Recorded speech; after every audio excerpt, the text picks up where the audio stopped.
had been locked up for doing the same things that some of my white college classmates did. The difference is that one group was targeted and another group wasn't. And oftentimes, that's what decides who ends up in a prison and who ends up free. Thanks for watching. I'll see you next time. Crash Course is made with the help of all you. All right. So hopefully you guys were taking some notes on the history of the war on drugs and the origins and pretty much why we are here, because our people were negatively impacted by, laws and policies that were put in place. So it's always good to know your history. So at this time, we're going to do an interactive exercise. You all should have received an envelope with some coins in it. If you did not receive the envelope, we have Olympia here. She's ready to hand you an envelope. Okay. Before then, we just want to say for the seating arrangements, there are some spots in between. So for those of you that are just coming in, we still have some more chairs, especially in the front. If you are squeezing yourself where you are sitting, just know that we have some empty seats where you can move to. Okay, so you have your coins. And so the icebreaker is titled, "Where are you going to spend your money?" Okay, so again, we're talking about money management and wealth and generational wealth and all of that good stuff. And so we have 4 categories. There's lots of categories, but for the purpose of today, we have 4 categories that we're going to focus on. And they are budgeting, savings, investing, and credit management.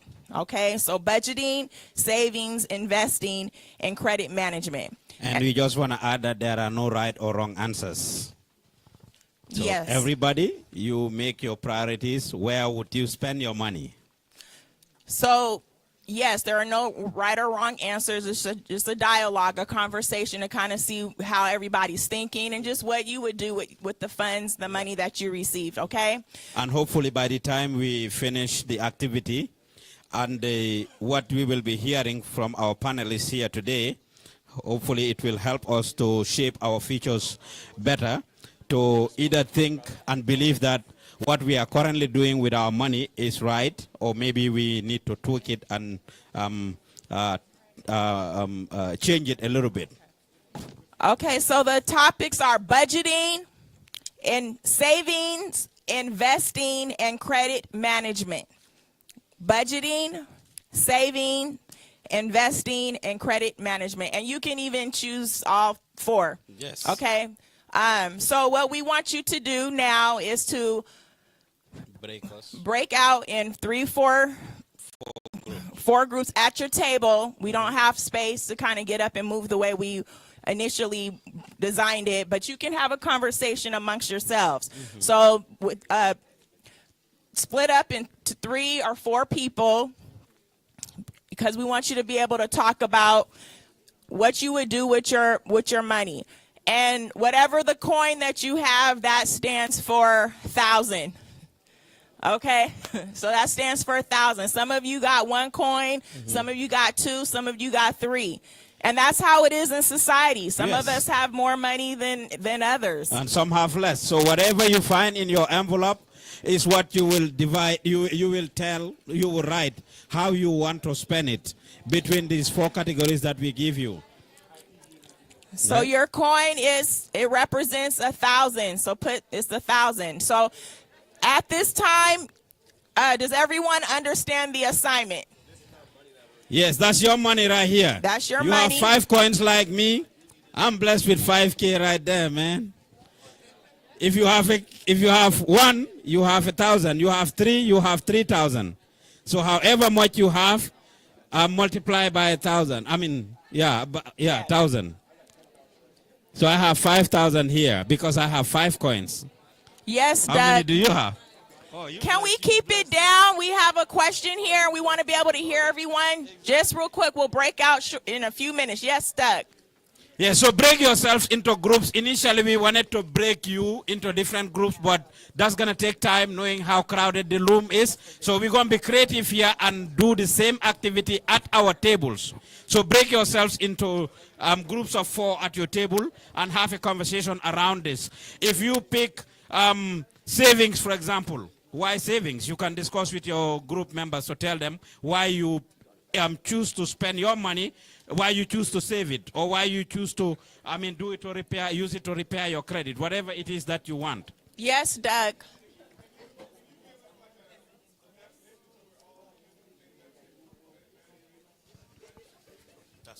Building and maintaining good credit, repairing poor credit, managing debt. So those are the guidelines for credit management. Building, would you use your money to rebuild your credit, to grow your credit, to repair poor credit? So that's what we mean. Okay. And by the time we hear from our panelists, we will realize that, okay, us here are faced with a lot of challenges around these topics. Some people already have very bad credit. You want to use your money to repair your credit, or you never had credit. You want to start building credit, or, you want to maintain good credit because you are trying to get into investment or something. That's it for the credit part. Savings, obviously. Strategies for short-term and long-term savings. Yes. You are trying to save up for something, whatever it is, for your children's future, for your education, to buy a property, to invest into a business, or you're just working and making a lot of money and you just want to save up for a rainy day. Investment, buying a home, stock, starting a business, Right. funding education. And then credit management. We already wrote that. So it's 4. It's just 4 of them. Budget, so we'll spend the next 10 minutes, 10 minutes or so.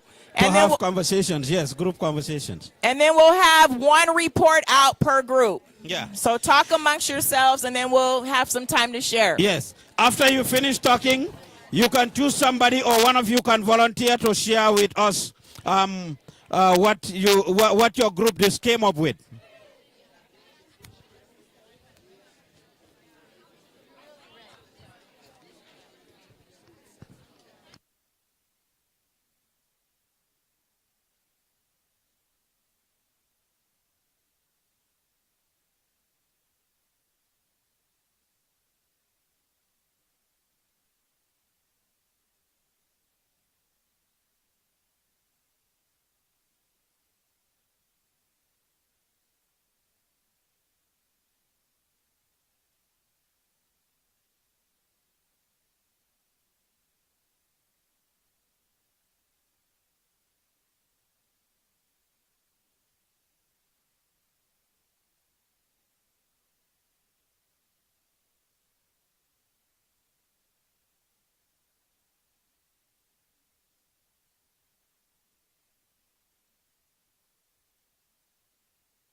So we are getting feedback. For some of you, you may see numbers on your, you may see a number on it. The number doesn't matter. Like this one has 50, it doesn't mean 50. Every single one of these you have represents $1,000.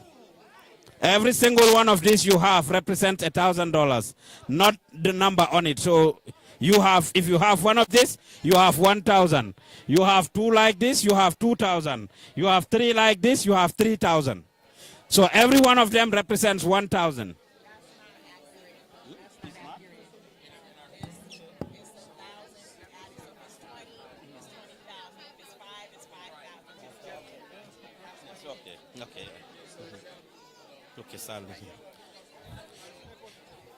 So, correction. This one that has 10 is going to be 10,000. Yeah, so if that's what you are doing, that's 10,000. Some people have been confused with it. This, if you have this, it's 10,000. This one have 50, is 50,000. Right? Different people have different understanding of it. Some people just brought it to my attention, and I'm correcting it. If you have the yellow one that says 10, it means that's 10,000. This that says 100, it has 100,000, right? So that's it. So then that means 10 plus 100, that's 110,000. 110,000. No, 50,000. That's what I said. Yes. Yes, that's 10,000. Yes, that's 100,000. Yes, yes. Sorry, that was my mistake earlier. Right? That was my mistake. The yellow ones have 10 on it. That means it stands for 10,000. And yes, this has 100. It means it stands for 100,000. Right? Does that make sense? Yes. Yes, yes. That's my mistake. I apologize. I apologize. Yes.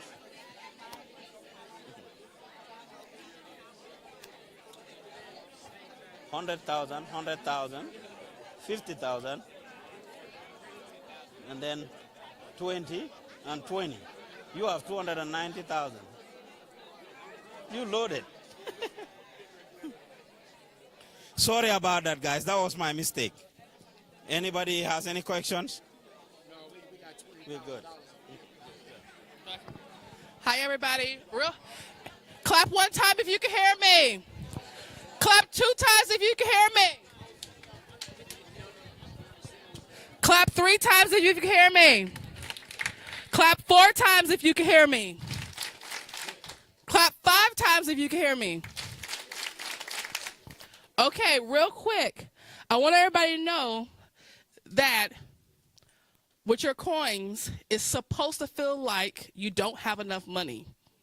That's the whole point of the exercise, because it gets you in the idea that some of us don't make enough money to do the budgeting and the savings and everything else that we have. So I want you to step into all the uncomfortability of, like, we don't have enough food for gas. We haven't even talked about, like, entertainment yet. So step into that. And then if you only have $10 left, think about what else you're going to do with it. So while you're having conversations at your table, okay? So I know it may be, you might see other people with more money. You might see people with less money. But think about that while you're doing the exercise. Okay. Thank you. Go ahead.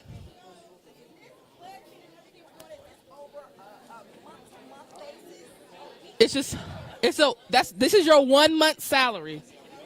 Your 1 month bills. Yeah, it's supposed to represent a full paycheck. This is what you got. Yeah.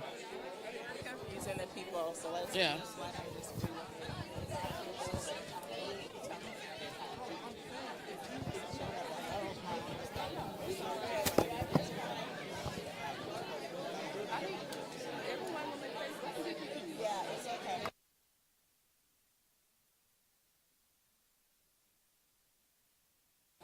Hello.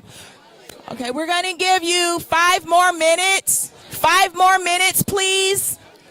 So, wrap up.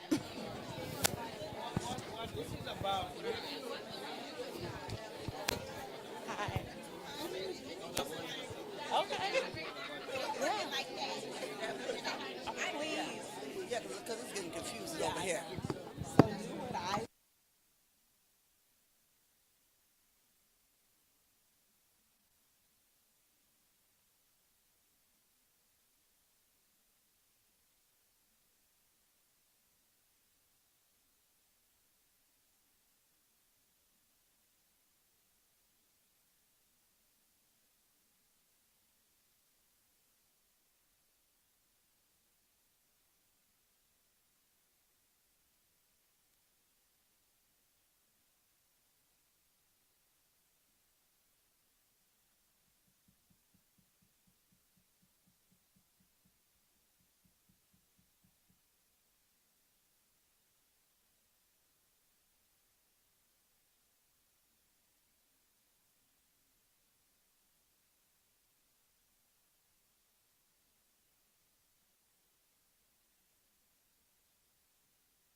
So it's already known.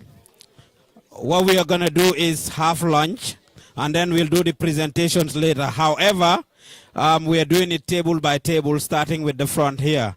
So if you are on this side, you can continue doing what you're doing.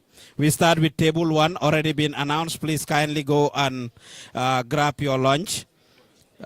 Yeah, and then we'll come to this table and this table until we reach the far end, and we'll start this way. We have enough food for everybody, so thank you. And we recognize that we have some Muslims in the room. If you are fasting, you want some food, you can grab it and keep it for later. And if you are okay, you don't have to get up. Thank you.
Table 2 in the front, you can come for lunch.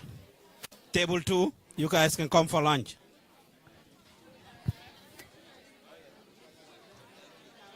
Table 2, you can go for lunch. This table, you guys can go for lunch, yes.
Okay, it's one table at a time. If this table has gone, this third one, get up, get in line. Let's move expeditiously so we can keep it rolling.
Excuse me, has anyone found a iPhone?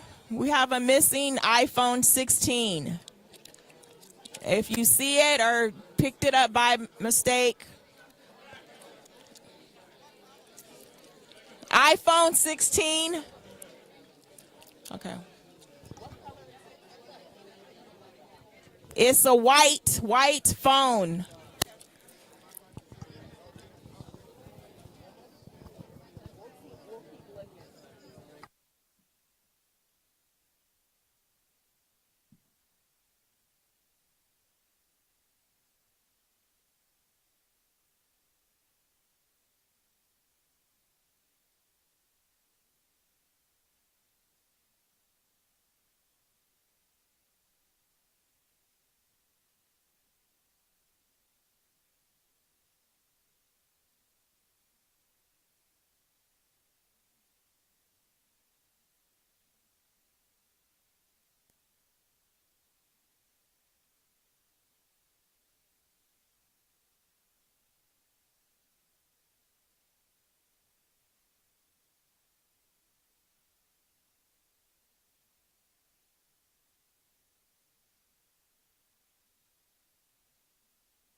Okay, the phone has been found. Thank you. Yep. Also, if we have anyone who speaks Spanish and we need an interpreter, we do have Rosa here who can interpret. Thank you. Enjoy your lunch.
If you can hear me, clap once.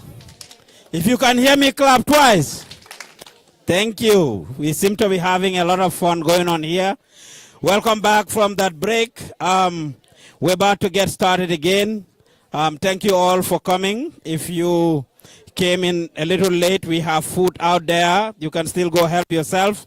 The bathrooms are outside, on the other side or outside. The ladies' room is on the left and the men's room is on the right. Thank you all for coming. We have two vendors. BECU are out there. Anybody wants to open an account or talk to them about the different services that they provide, you can go out and talk to them. We have the Spire Leadership Development Group. They are also here with us. They'll be joining us. In a short while, we'll be having a panel discussion. They are outside as well. Their table is outside. They have a lot of good information that they're trying to share with the community. So reach out to them as well outside at their table. So before we went on break, we were talking about, we gave you all an assignment. Huh? You can't hear? Okay, they can't hear, James. They can't hear. Some people can't hear. Let's fix the mic. Fix the mic. Good, James. Yes, thank you very much. While they get that fixed, we have this announcement that BECU are out there, and the Spare Leadership Development Group, they're also out there if you want to find out some information. I just switched the mic. Is that better? Yes, thank you. Thank you. Again, welcome to this first financial literacy powered by the Community Foundation of Snohomish County that brought together different organizations, BIPOC-led organizations, to actually decide what we wanted to do with the money that was given to them by the Department of Commerce. And we've been working hard for the past 6 months or so, thanks to the leadership of Olympia, Edwards, and everybody else. Give it up for Olympia, please. Thank you. Thank you, Olympia, for the amazing job. My sister Dan Vanik, too. Amazing job. Thank you. So we were divided into different groups. And of course, Dan Vanik and myself were responsible for this particular pot of money of how we want to spend it. And we decide we want to give it to the community. That's how you ended up here. We had different groups. Dan Vanik mentioned it earlier, some that work on violence prevention. We have another group that did leadership, capacity building, etc. And ours was, of course, relating to empowering our community to be financially independent. And this is what we came up with to bring you all together here and spend this money. So thank you to Dan Vanik and Olympia and every one of you. Welcome. So we are going to go back to where we left off at. I apologize once again. We had a little bit of confusion about the money and how much they are worth. What is important is how you are going to spend it. Whether you have $200,000, you have $50,000, you have $10,000, $5,000, or $1,000. What is important is how you are going to spend that money. So we apologize for the inconvenience. If you were one of those who believe that you only have 5 coins and they're worth 5,000, it's okay. How would you spend that 5,000? If you also believe that you have 300,000 and how you going to spend it, some people disappointed. Whoever told you have 250,000, girl, you only had 3,000, right? But how much you had really didn't matter. How you would spend that money is what we want to hear. So you broke yourselves into different groups. We now want to hear from those groups, starting from group 1. Who wants to share from your group? You can say your name and tell us how your group decided, your group members decide to use their money. All right?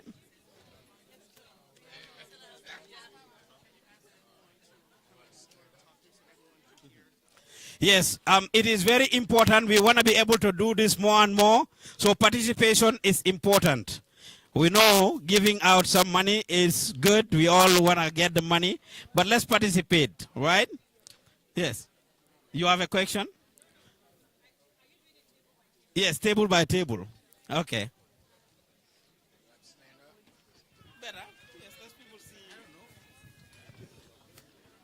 we decided that that with the money that each individual have, we look at what we didn't have, because there's always a place and time where we don't have what we need in order to make ends meet. And so our needs were different. And so we come up we just decided to combine all our monies together. And that way we turn around and we would invest out of what we had together. As far as buying houses, and then we would take the deed and get so much money, and then we'd buy 2 more houses and take another deed and keep on going, so forth and so forth. And that way all of us would own our own property, but we would keep the finances in our own community. We would not go outside our communities, and that's what we decided to do with it. Wonderful. I know I said table by table, but I want to switch the rules a little bit. I want to go to the next table that decided that they will trust me with their money. Which table decided they were going to trust me with their money? None of you? So nobody trusts me in this room? All right. You trust me? All right, he trusts me. All right. How much you got? How much you got? I don't know. Oh, man. All right. Who wants to share from this table? Or we just open it up. Maybe they're not ready. Which table is ready? Sister Zainab, Dominique, you can hand them the mic, please. You ready over there? Let's hear from this table, please. Hello, good afternoon, ladies and gentlemen. My name is Zainab Jibril. I'm representing this, the whole table, I guess, yeah. So,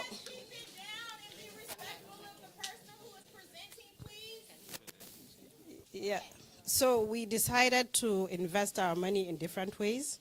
Some wanted to put it into expenses, put aside some for savings, put aside some for investments. But others wanted to go into real estate with a bulk of the money. Yeah, so in my own case, I wanted to go into credit management and investing. So, thank you. Yeah. I thought Zainab was my people, but even Zainab did not trust me with her money. If you trust me, just let me know. Okay, which other table want to share? There you go, brother, Sister Dan.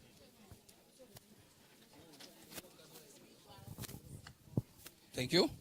In this table, we decide to put 55% of our money to invest in black activity, so we can give job for all our people.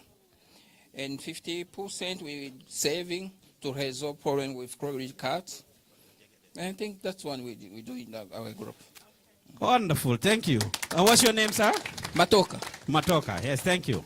There you go. Sister Dan, over here.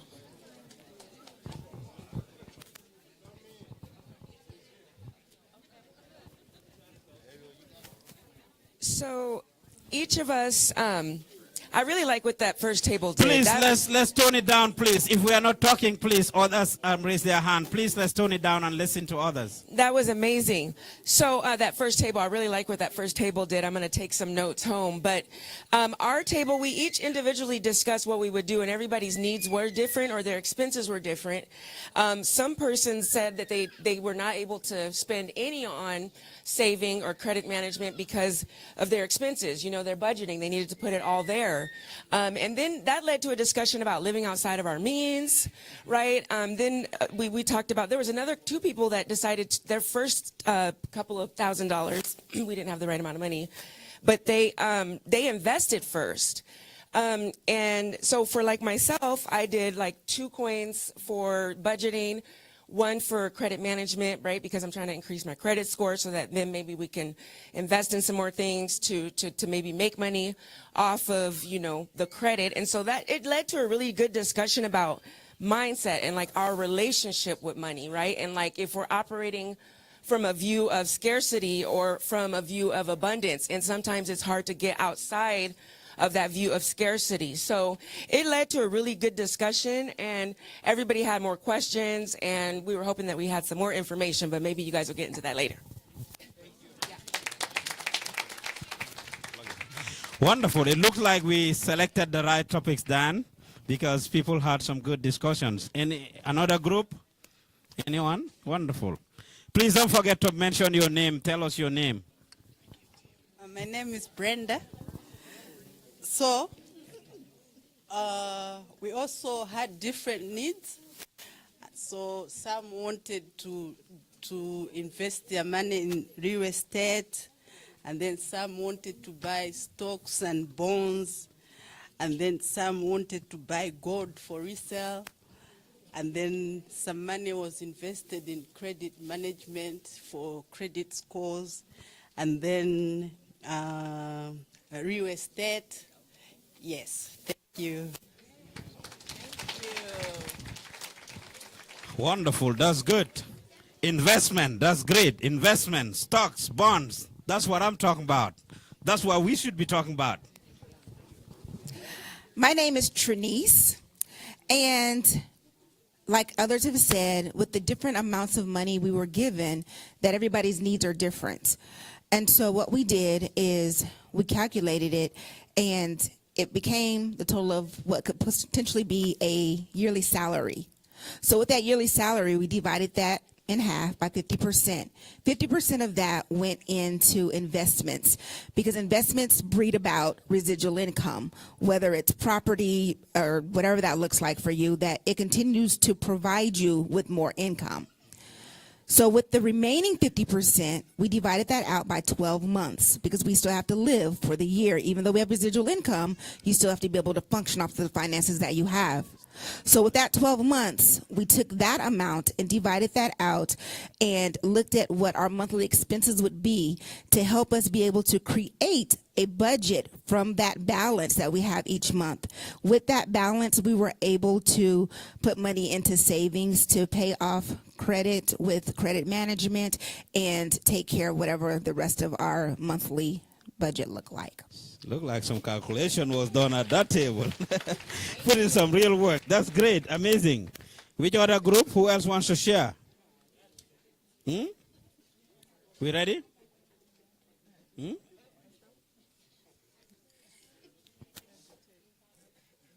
Don't forget to tell us your name, sir. Hello, everybody. My name is Petro Shindano. Can you guys hear me?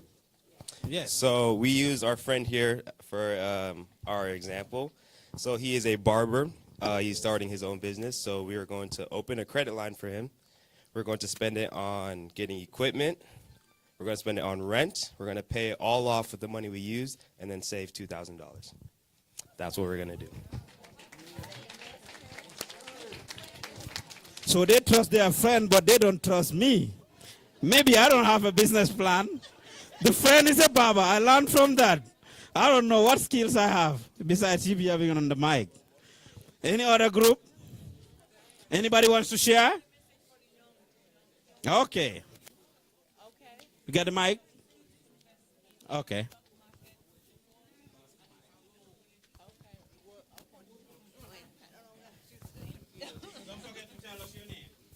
Hello, my name is Jadiva. So our group, we all kind of did we talked about where we were all at personally and how we have managed our money currently and what we think that going forward we should do. So most of us decided that we would put the bulk of, if we did 5,000 for the coins, a bulk for budgeting, so for rent, for car expenses, things like that. And then it was kind of we differentiated after this. So whether someone wanted to invest more in investing or recognizing that there's a little bit more risk in that, someone would put more or less. But it seemed like we all kind of wanted most of the money to go to credit management, and then a little bit in investing, a little bit in savings, kind of half and half. So it ended up looking like $3,000 for budgeting, $500 for investing based off the fact that there are risks, and then credit management about $1,000 depending on where you're at with your credit. And then the last one, savings, we put $500, also depending on where we were at. So we kind of just talked about our personal viewpoints on that, and then discussed if there's room for growth in that area.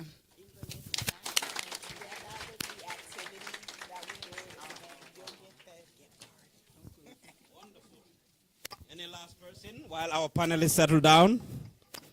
Any last person that wants to share? It doesn't matter if you are in any of the tables that already shared. Okay, good. Thank you.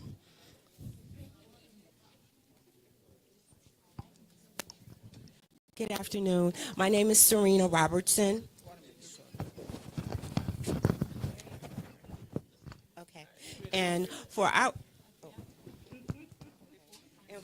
group, we looked at the sheet and we did like budgeting and money management. We also did savings and investments, and we also did credit and debit management. So for our savings, that was the first thing that we wanted to look at. So we put a substantial amount into our savings. And for our budget and money management, we based it off of our monthly income, and we had set up an emergency fund. Also, we did a budget, and we also reminded ourselves that we need to pay ourselves every pay period. And for our credit and debit management, we managed to have a substantial amount to be able to pay for our secured loans, debit snowballing methods, and debt avalanche methods. So we worked on all three of these with the income that we had. We had a substantial amount among us. Thank you. Now, thank you all for those insightful conversations. We hope you are able to learn one or two things from each other as you are sitting at your tables. Thank you very much. Again, this is powered by the Community Foundation of Snohomish County. I now would turn it to Sister Dan Vonique to introduce our panelists, and we continue the conversation.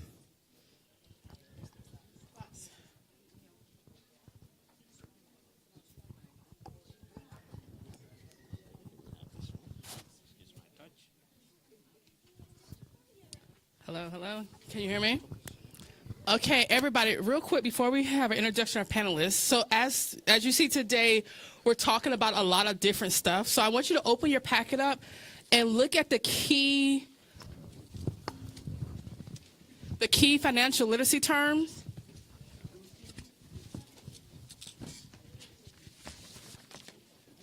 So I understand that maybe you don't know when we're talking about emergency funds, what that actually means. So we actually made like a little key for you to kind of get an idea about what we're talking about when we're talking about it. So nothing is going over your head, and it's actually like something that you can grasp. And it's a front and a back to it.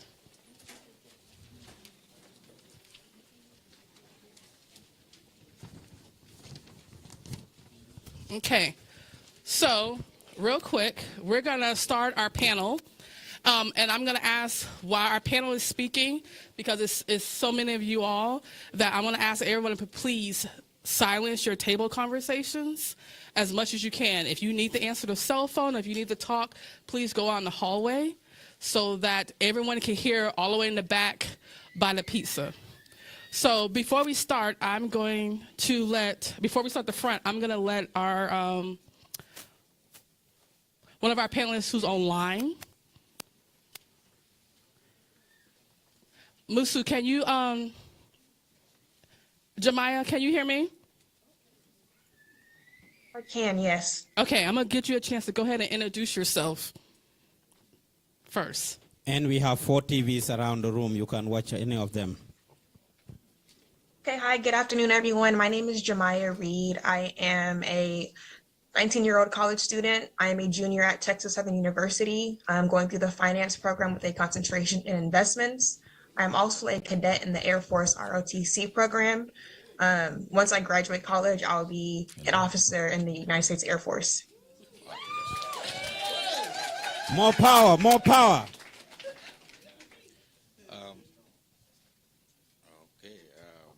The mic up, please. Hello, my name is Hamankany. I'm a licensed financial professional. All we do is we teach people about finance and how to have accounts that grow like tax-free, because you know the wealthy people in this country they don't pay tax. No, the wealthy people in the country they don't pay tax. So me and you, the middle class people, we are the one who work so hard and pay all these taxes, you know, and then we are here to educate people how to have those kind of accounts, and the account that can bypass probate court. I don't know whether you guys know anything about probate.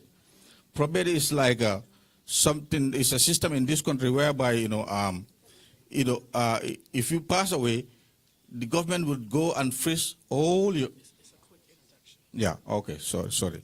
Okay. Anyway, we're gonna go from there. Okay. Go into the details. Yeah. Hamang is ready. Please talk into the mic, our panelists, because we have people all the way in the back. 200 people in this room. Good Isn't that afternoon, amazing? everyone. My name is Sarah. I come from Zambia, and I'm a teacher by profession. But right now in America, I'm a financial advisor and profession. Thank you. Hello, my name is Fatoumata. So I joined the team. I'm a licensed financial professional. I'm from Gambia, but I'm also a registered nurse, and I'm a full-time student doing a nurse practitioner school. Good afternoon. My name is Danvanique Bletson Reed, and for the sake of the panel, I'm a community member and trying to become financially free, so I can share that perspective. Good afternoon. My name is Wally Webster, and I am a retired banker, and I worked for 32 years in the financial services industry, and it is absolutely a pleasure to be here to share some of my experiences with you. Thank you. Hello, my name is Anika Jennings, and I am a licensed loan officer and a loan officer assistant. I work for American Pacific Mortgage, so I'm more into the mortgage sector. So it is an honor to be here and answer as many questions as you have for the mortgage. Thank you. And I am Pa Usman Juf.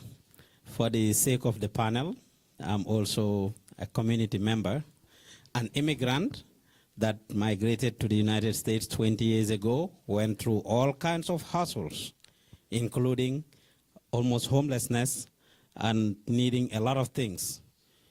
And I'll be talking about my experience, giving through that lens. Thank you.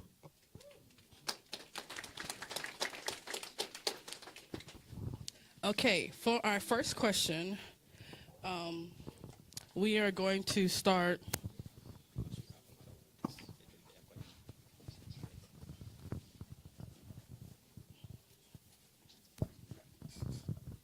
Okay, for our first question, we are going to start with Fatu.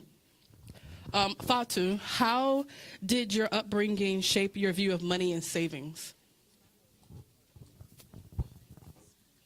That's a very good question. So as I said earlier, I am from the Gambia, just like Pa Usman. And I was raised in a situation where I was told to be very hardworking. My mom had 6 of us. All of us are girls. He can tell you, if you're from my country and you have 6 girls, no boys, you teach your daughters to be financially independent, and you teach them to be very hardworking. So I was raised to be very hardworking. I came to this country with that mindset, and it has shaped how I financially view myself. My goal is to be financially independent, and I'm working on it. As I'm progressing, I realize going from one step to another is not always the best option to financially freedom. You need to invest. So my goal is to learn about investment options, not just go to school and become a doctor or nurse practitioner. I'll be making money, but it's not enough. You have to invest. So that's why anytime he organizes financial events, I'm here. So my goal is to invest and learn about options out there. Thank you. The next question is for Jemiah. Jemiah, what budgeting strategies have worked best for you? Can you repeat the question, please? What budgeting strategies have worked best for you? I'd say taking a day or two to kind of separate your needs from your wants, categorize your expenses so that you can properly allocate your money. Once you get your check, what I like to do is pay my non-negotiables first. So my bills, get groceries, pay my tithes, and whatever I can't live without. And then depending on my financial goal at the time, I allocate a percentage of my money or my check to my wants. So I pay myself, allocate some money to spending, and then the rest goes to saving and investing. Thank you. Okay. This one is for Paul. Paul, how do you prioritize saving when your income is tight or inconsistent? Do you even have the ability to save when income is tight? You got to look at your needs versus your wants. What do you actually need? You take care of those, and the rest you try to put into savings. Giving an example, back in the days, my wife and I used to share like our phone from the same phone company, paying almost $200 a month to AT&T. And by the time they put taxes and everything, it would go to about $245. We talked about it and realized this didn't make no sense. I do a lot of things with my phone. So I needed stable internet, and the meetings that I attend, I needed something that I could do with media and things. I maintained my account with AT&T, paying about $80 to $85 a month. She went to Mint Mobile, where she paid $15 a month. So how much was that? About $105, $110. We started being able to cut a lot of things. And reality is, at that time, money was very tight, and we were spending a lot of money paying taxes, late fees, and other things. Almost $1,000 every month we would spend because we weren't paying our bills on time. But by realizing that, putting stuff on auto pay versus waiting till the end of the month, I pay $500 towards my car note then, and only $150 went towards my principal. The rest went into charges and fees. I mean, I put it on auto pay. The car that I was supposed to pay off in 3 years, I ended up paying for 6 years or longer. After 3 years, I looked at my statement. Let's be looking at our statements. Because I wasn't looking at my statements. I called Wells Fargo. I said, something ain't right. This $25,000 loan is taking me, I paid it, I've been paying $500 every month, and only $4,000 is paid off. They say, you're not paying on time. You need to start paying it on time. So all the charges went away when I put it on auto pay. In less than 2 years, I paid off that car. So we started saving like this, even though money was tight, but it's how we use our money. Thank you. Okay, Sarah, what are some creative ways that you have built an emergency fund on a limited income? Yes. No, those are just keywords.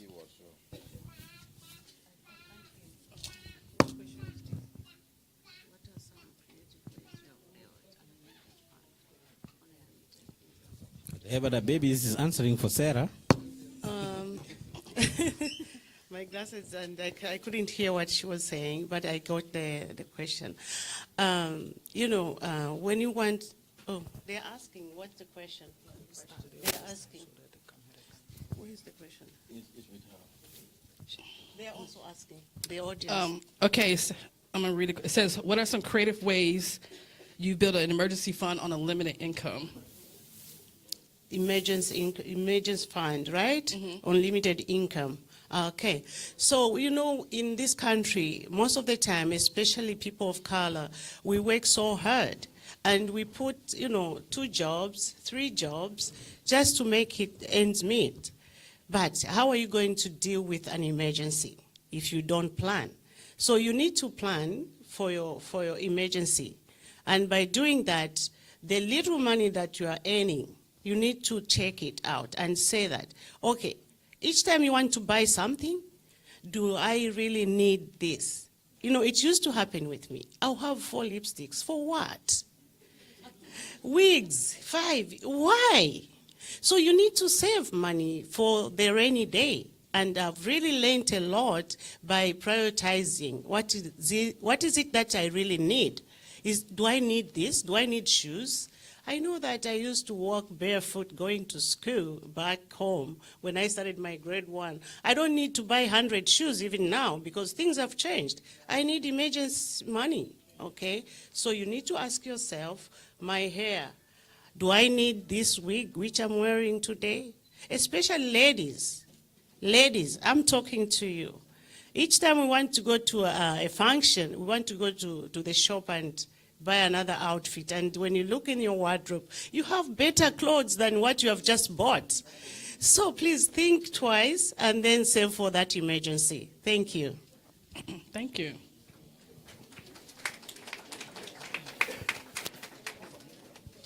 Okay, Mr. Wally. What are the biggest misconceptions about credit in our community? Thank you. The biggest misconception of credit in our community is that credit is bad. Credit is like a knife. It can cut a nice steak for you, or it can cut your hand. It's how you use it. There is good credit, and then there's bad credit. There is some credit that appreciates your estate and the quality of your estate. There are credits that depreciate your estate. So you have to make a decision on what type of credit that you want. Let me say, for an example, if you get credit to remodel your kitchen or add a room onto your house, you appreciate the value of your real estate. But if you get credit to buy a car, the second you drive it off the lot, it has depreciated 25%. So you have to make a decision on the type of debt that you would like to go into. Thank you.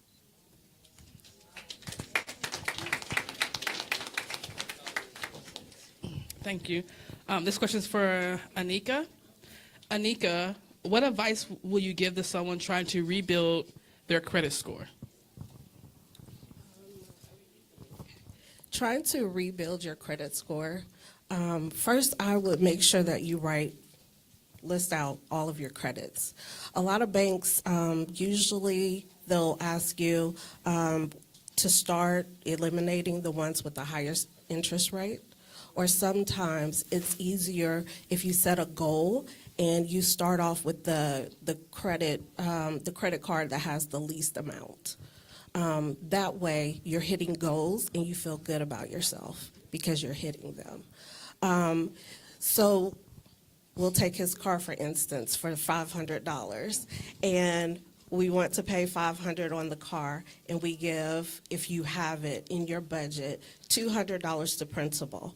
Once you pay that car off, and the next bill that you have is Nordstrom's, however much that is, put that money towards that one. Make sure you're paying the minimum for everything else. Pay the minimum for everything else, and once you pay that one off, whatever you pay for that one, put it on the next one. That way, you restore your credit, and also you're paying off things at the same time. Know that if you're going to do a car or a loan first, that it's going to hit you once you pay that off. I know that when I paid my car off, my credit score went down like 50 points. I wasn't ready for that. So I would say do the credit cards first if we're going to do that.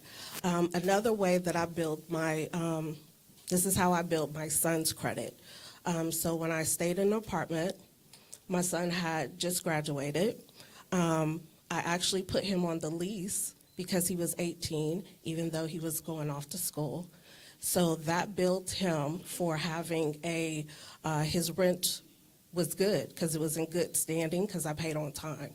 I also added him as an authorized user on credit cards because I'm paying them on time. So when he went to the dealership or when he went to go get something, they were like, you have great credit, but it was none that was his, it was mine. So when he went to go get his car, he was able to do it with $1,000 down payment. And when he went to go get his first apartment, he didn't have to put anything down because I established that credit for him. So that's another way where you could build it and retain it. Thank you. This question is for Dan Vanique. Dan Vanique, how can someone recover financially and emotionally after going through bankruptcy? Well, I would say, first of all, you have to acknowledge, that you have an issue or that you need help. Yep. Because some of us, again, we live outside of our means and we just don't want to acknowledge, we don't want to face the fact that, we need help. There's lots of help. There's, most of the panelists up here have, years of expertise, or they can connect you with someone. So I would say, seeking out the help that you need so you can get out of the debt or you can get to the place that you want to be. And don't be ashamed. I know culturally sometimes, we as Black people, I would say as a Black woman, we're proud. We're a proud people. We don't want people in our business, or we don't want people to know that we're in a certain situation. And I'm not saying tell everybody, but find somebody that you trust that you can confide in and that can help you. And so I would say, first, acknowledge that you are in a tough situation. Seek help. Nowadays we can go online, Google, or, those of us in this community are pretty well connected. So, ask around and be willing to do the work, and make the sacrifices. It's hard. I know me personally, I do like to spend. But if there's a goal or something that I want to have, I can't, again, we've been talking about needs versus wants. So really reprogramming your mind, a renewing of the mind, and then navigating accordingly is what I would offer for starters. Thank you. This question is for Hama. What are some barriers to accessing traditional banking that you've seen, and how can we overcome them? Come again? What are some barriers to accessing traditional banking that you've seen, and how can we overcome them? The barriers on traditional banking. Yeah.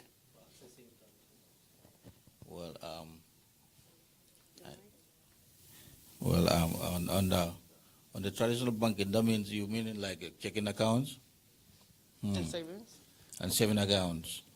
So, can you say that again? I don't really. If this is not your expertise, you can pass it. Yeah, it's not that one. I cannot speak on that. Mr. Wally. Yeah. Based on my experience, the greatest barrier to accessing banking financial services is not knowing what services you need. Now, the laws have changed. When I first went into banking, we had redlining, which meant that I could make you a loan for $50,000 on a boat, but I could not make you $50,000 loan on your house. That was the redlining. But, and I just want to make one little quick statement, if I may. And I've heard throughout this discussion, limited income. I don't think there's nothing that's limited income. Everybody's income is limited to what they meet. Bill Gates will go broke if he spends more than he takes in. Bill Gates will go broke if he does not manage his income or somebody manages for him. So the thing that I will say right now is the best thing that you can have in managing your finance is consistency, consistency, consistency. Every day you look at what your income is and what your outgo is, and you manage that. Thank you.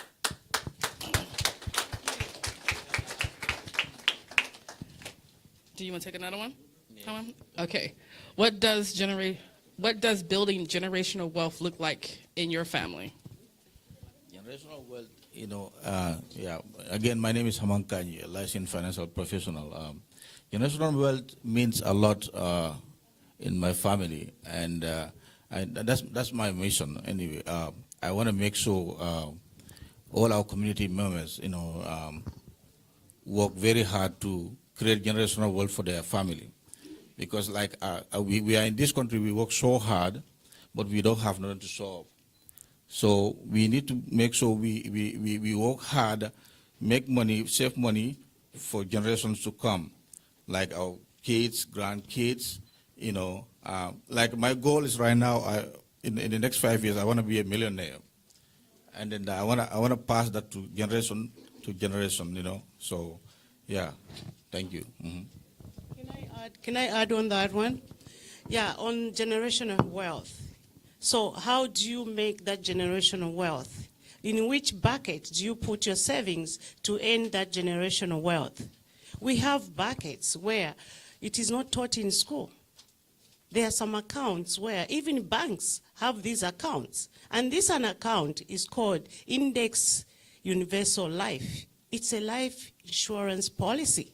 That's where you find people with money. Even Disney, the owner of Disney, he went bankrupt, but he had to get money from this universal life insurance and did his work and did his business. So we are not taught the truth. Even the banks, they don't tell us that, oh, they're putting their money in these types of life insurance. They never tell you, but we are keeping our money in the bank. The bank is keeping money in life insurance. And most of the people of our color, especially the immigrants, when you mention life insurance, they run away. They feel like they're going to die today. But one thing you should know is that after 100 years from now, even the child who is born today, who won't be here, will all be gone. What are you going to leave as, generational wealth?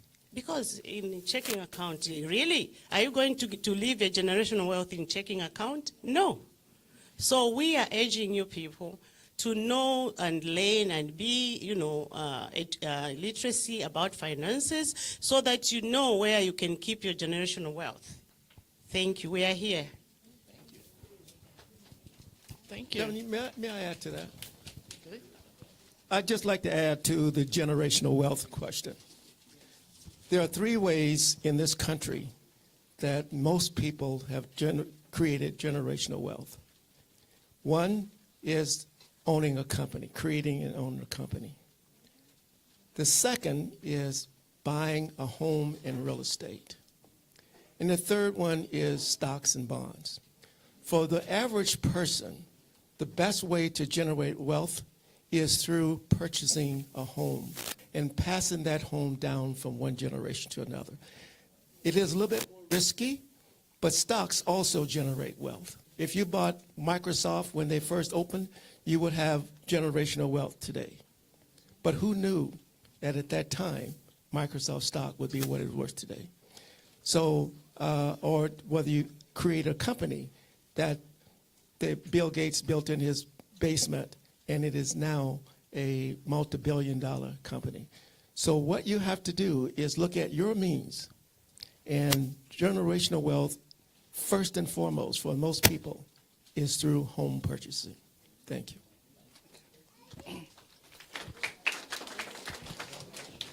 Okay, Paul, so this question is for you. How can we support each other financially without burning out or feeling obligated to help those build generational wealth? You know, taking it off from where Mr. Webster landed, it's important for us to seek knowledge first. Bottom line, a lot of our communities don't seek knowledge, and we need to. A lot of the information that is being shared here is hidden. This is the difference from our communities with the other communities, where we can support each other, like my sister here just mentioned. she has helped her child. I mean, by adding her to her credit, I mean, adding her to her credit cards, adding him to, is it him or, yeah, a boy, yeah. Adding him to her credit card, adding him to the lease and all of that. But when we have businesses, we need to be proud of that and be supporting each other. If it is not going to hurt you, you need something, she has it. Go to her store and support her. Let's find out the different businesses owned by our people and we support those businesses. Because a lot of us, this is what we don't do. Now, eventually, if you support someone else, you are helping to empower them. And that margin is going to continue to be there. We need to bridge the gap between us and the white folks. Yes, they're making money. They know these plans. They know these strategies.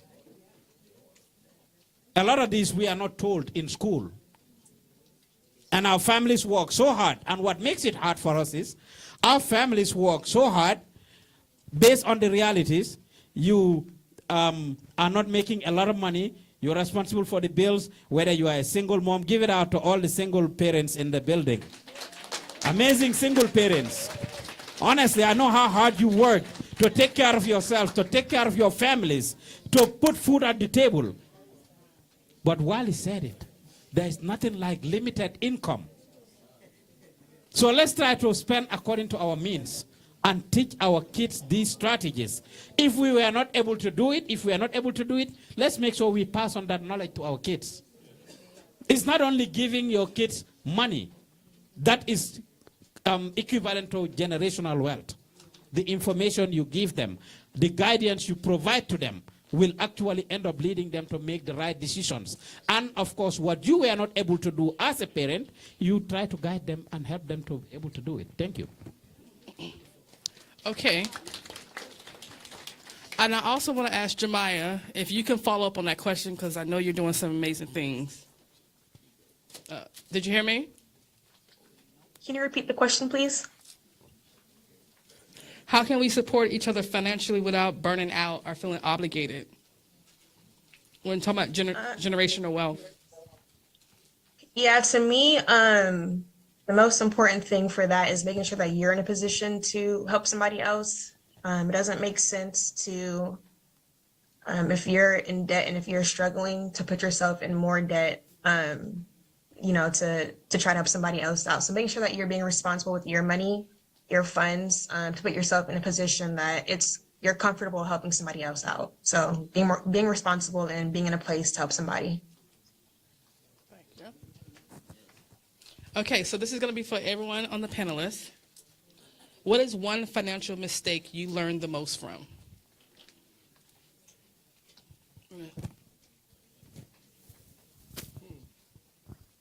I'm not going to say it's a mistake, but it's something that is going on, especially with our people, especially the immigrants from Africa.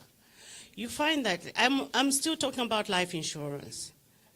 You find that when we lose somebody within our community, and we are busy on GoFundMe, and most of the time we want to take our bodies back home.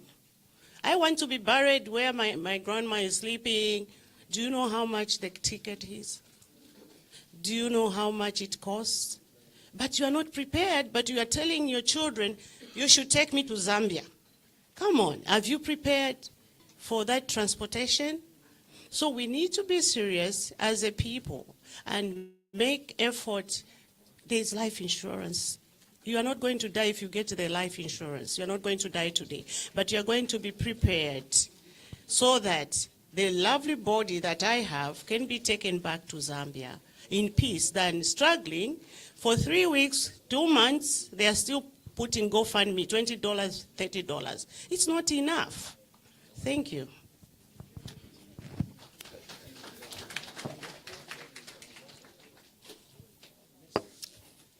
The Before I go into the biggest mistake that I've made, I'd like to make a comment on that this table over here mentioned about buying homes. I came from a foreign country myself. I came from Alabama, where I was, I grew up under Jim Crow and segregation. That's a foreign country. I had 5 families from Vietnam to come see me. And the thing I'm going to talk about now is trust. In order for us to do anything, we have to trust each other.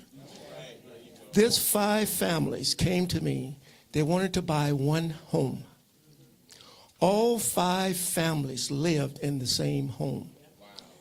As they got paid down that loan, they bought the second home. And then they didn't stop until all families had a home. So there were 5 homes that came out of that. Okay.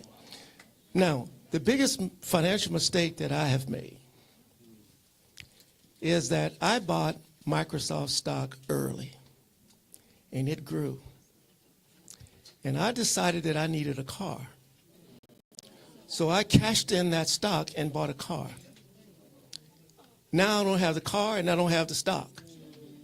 You see what I'm saying? So we all have made financial decisions that are bad, but it's how we deal with them is what matters. Okay, thank you. So to add to that question for my sake, of course, being new to the country 21 years ago, not knowing the system and how things work, I got advice, of course, the slightest chance you have. If I get on my work permit, I started working. I went to the bank and get a credit card. I was young at the time, living at the ATL in Atlanta. I was using that credit card to buy clothes and shoes and my wants. Young people in the room, maybe you can relate to that. Get a credit card to use it to buy clothes. I maxed it out. Maxed it out. And I couldn't pay it. I wasn't paying it. It's just a credit card. This haunted me down the line years later. Because you have bad credit, you will pay 3, 4, 5 times as more than what the person with good credit will pay. I remember getting a car that was less than $15,000, and I was asked to pay $6,000 or $7,000 in down payment. Versus a few months ago, after building my credit, I walked out of a parking lot with 0 down. Good credit, 0 down.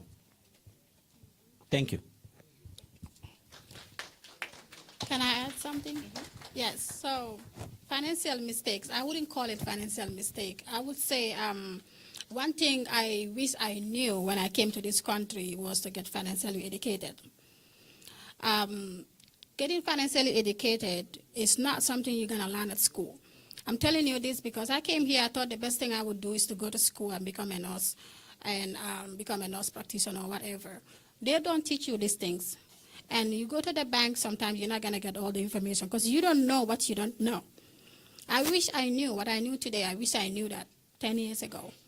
The other thing I would say to all of you here, set your child up, your kids, set them up for success. Buy stocks for them, like he's saying. I learned about that, and I'm buying stock for my kids. Buy stock early and just leave it for them until they grow older. Open accounts for them, like she's talking about. Contribute money for them. Let us set our kids up for success so they don't struggle the way we struggle. I wish what I knew today, I knew that 10 years ago. And we are here to educate all of us so we can plan ahead. Thank you. Just real quick, I would add for me, I went through a divorce, and when I was married, I relied on my husband pretty much, for everything. I worked, but he was kind of like the one that took care of the bills, so not really being in the know. And so when we went through our split, I pretty much kind of had to start from scratch. And so I would just say, with or without someone, you are enough, right? You should know, you should be able to be independent with or without a maid or whatever the case may be. So if things don't work out, unfortunately, you know, you can stand on your feet and you won't, you know, it won't be that bad of a struggle, you know, because you're already going to be struggling anyways, because that's a tough thing to go through in itself. God brought me out, and again, with the support of family and my village, I was able to, you know, purchase my own home for my children and I.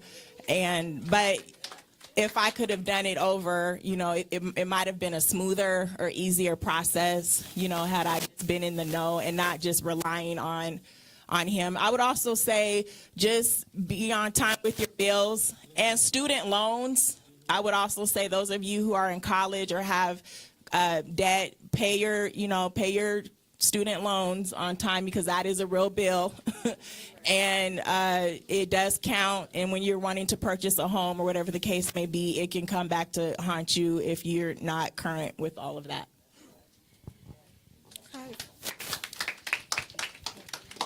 So for me, I would say what I didn't do was budget. I just went willy-nilly, did whatever I wanted to without budgeting. And being in the mortgage industry, which I was new at, so I'm from Mississippi and I moved up here in 2017, got here August the 1st and was hired August 23rd in the mortgage industry. So, yeah, I'm from a foreign country too. So, being new to the mortgage industry, I did not know all of this money that I was coming into, how to handle it. So I was just doing what I do. And then it became, after COVID, interest rates started going back up, less business, and the only thing I had was a 6-month savings. And we have been in a stupor for a year and a half. So it was kind of like learning how to budget, and actually not just saying, oh, I budgeted, but actually saying, no, I cannot go out to eat. I only gave you don't have to tell people, but I only gave myself $200, and going out to eat is going to be $60. I can't go. You can't go. You also learn how to take lunches, and you don't go out to eat, but stay with your budget. Just see it through. See the success that happens. See your savings account, your investment grow. See other things come down, and just have that emergency fund, but stay with your budget. Thank you. Okay, so real quick, we're going to do questions from the audience. Do we have any mics? Okay.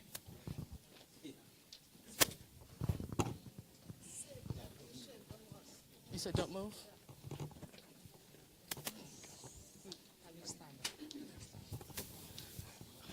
Well, I have a comment and also a question. My name is Sean Moore, and when we start talking about financing, and I noticed, and this is for everybody up there, the Vanderbilts were some very wealthy people, and the Rockefellers were both wealthy. But what they did do is called a living trust. So my question to any of you guys, if you could just kind of expound on that a little bit as far as the living trust go, how it works, because I just heard a little bit, and I know you guys are probably a little more knowledgeable than I am, but that question is to the board up there about living trust. Thank you very much. That's a very good question. And I have a trust. I have a living trust. And what you want to have in a living trust is what you will pass down to another generation. And for an example, when I'm gone, my house will go into this living trust for my grandson and his grandkids. So the living trust allows you to pass down your assets without it going through probate. Probate is very, very expensive on both sides, the lawyer as well as on the home side. So living trust is an excellent way of passing down assets without it going through probate.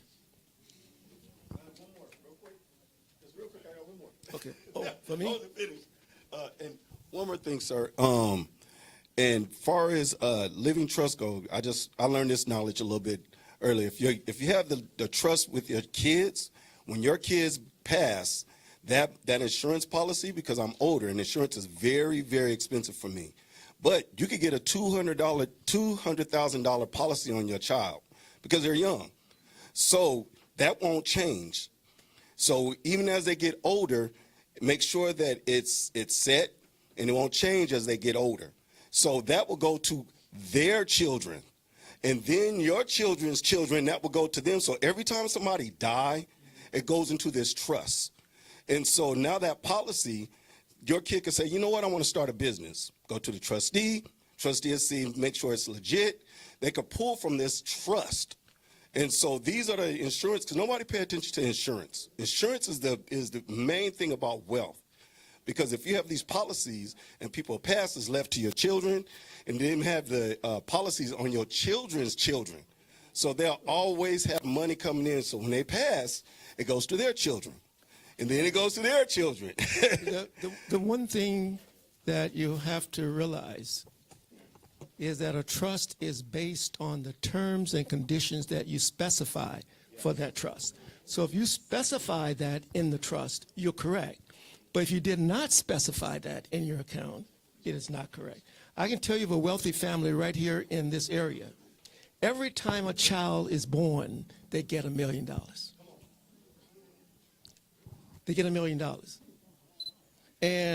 But they also have a major trust that allows them to take out X number of dollars per month from that trust.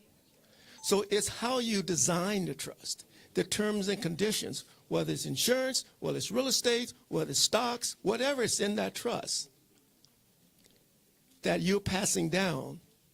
For an example, when my grandson was born, 2 days later, I bought him a 529 plan. In the state of Washington, that 529 plan, if you buy 100 shares per year, which is university is 4 years, it will pay the tuition in this state for a year.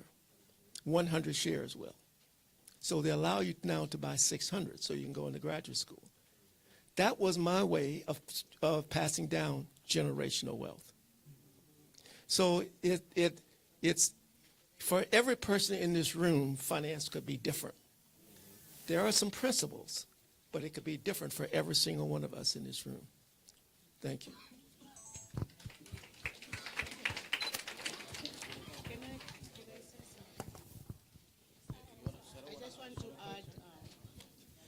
Okay, I just want to talk about the probate court.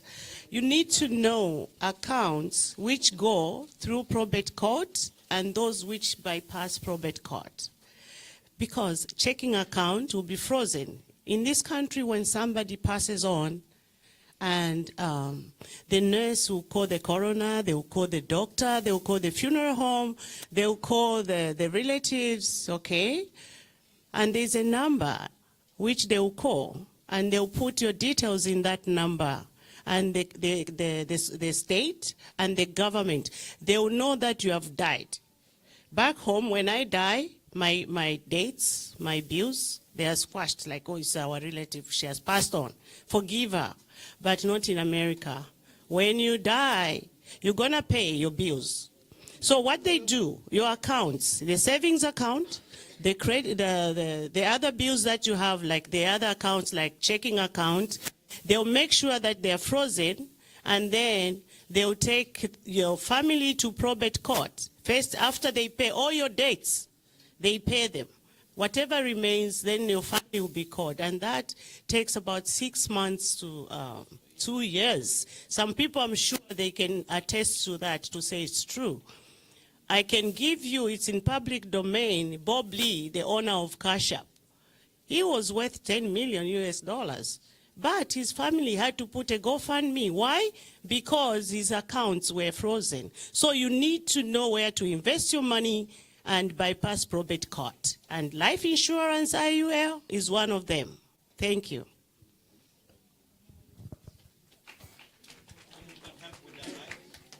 So So we just want to add it that that's what we do.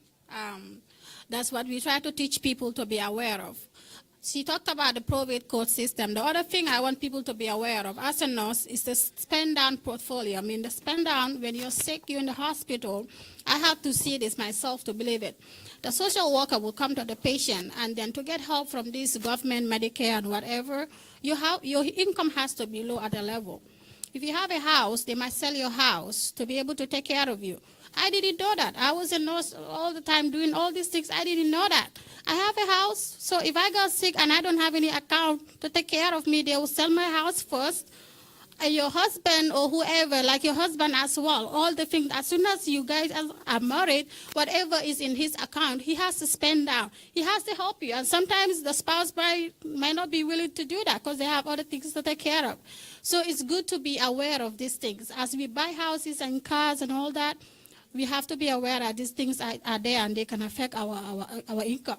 So I just want to add that too. Yeah. And that's a good point. If you have a trust and you put your estate in the trust, they have what they call a 5-year look back. And so if you put a house in a trust and it's in the trust name instead of yours, and it's with 4 years and you pass away, they can take that house and sell it as an exit. But if it has been 5 years or longer since that house has been in their trust, they cannot touch it. The other thing that I just want to expand on, and correct me if I'm wrong here, they can freeze your assets if it is a single person asset. So you go down and say, I'm going to open this account up and I'm not going to put my wife's name on it. I'm not going to put anybody else's name on it. It's your account. They can freeze that. But in a joint account, the money does not have an identity. It belongs to everybody equally into that, who's a signer on that account. So they cannot take your money from your wife if she is a joint owner on the account. Okay.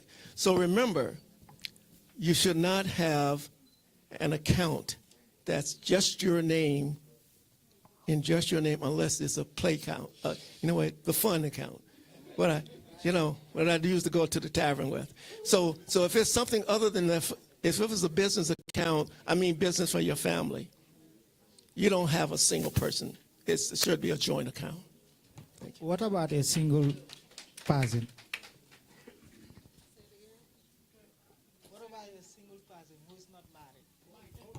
What about a single person who is not married? Can you make joint account? Oh, you said. Oh. So basically, he's asking if you are just alone. I mean, for example, an immigrant that is here by himself does not have any family or friend to add. If you're here by yourself and you don't have a family or friend to add, I'm going to say get one.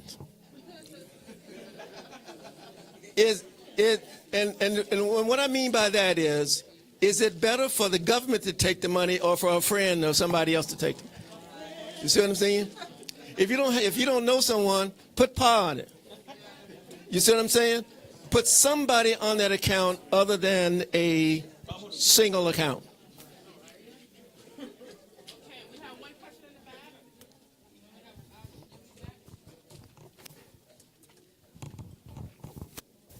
So it's about putting the house in the trust accounts. Does the house have to be paid off? Because the houses have equity, right? Like, so I have a home with some equity. Can I put that house in a trust right now with, like my kids and husband and everybody's name on it? Like, how does that work? You would have to check with your mortgage company because they are the first lien holders on that account. And they may or may not allow you to transfer ownership of that account. So check with your mortgage company and see what their policy is. And maybe someone here can answer that. Yeah, does anybody else have an answer to that? Because I'm wondering if there's a loophole. There's always usually some type of loophole.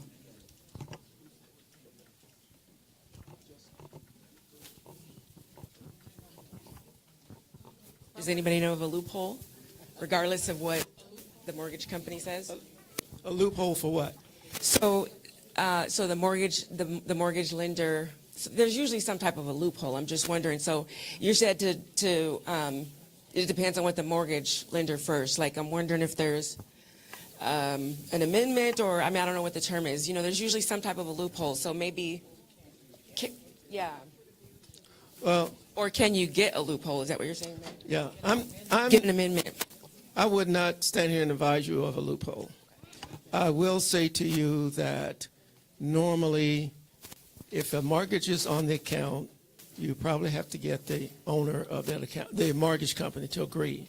If you own it outright, you can just transfer it anytime you want to.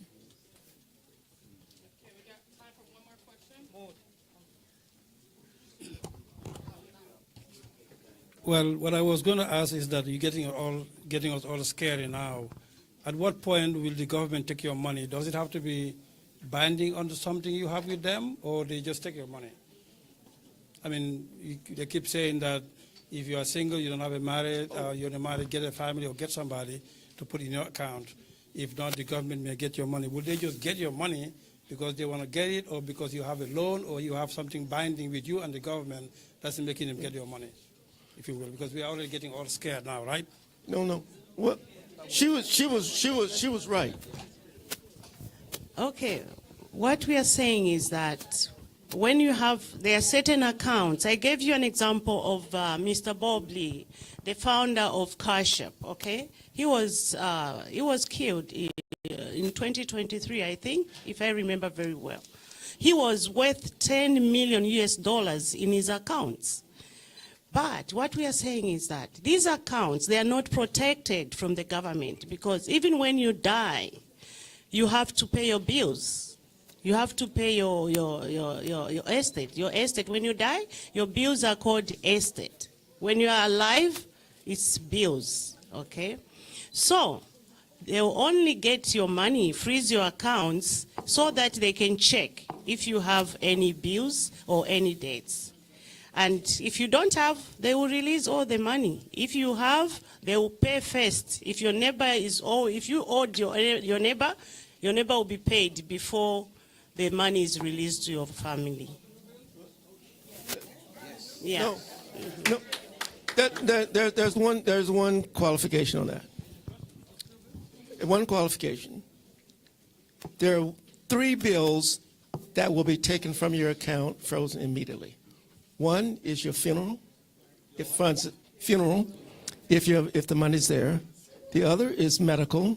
And the third one is an ambulance that transports you to the hospital. Those will come out and be frozen automatically.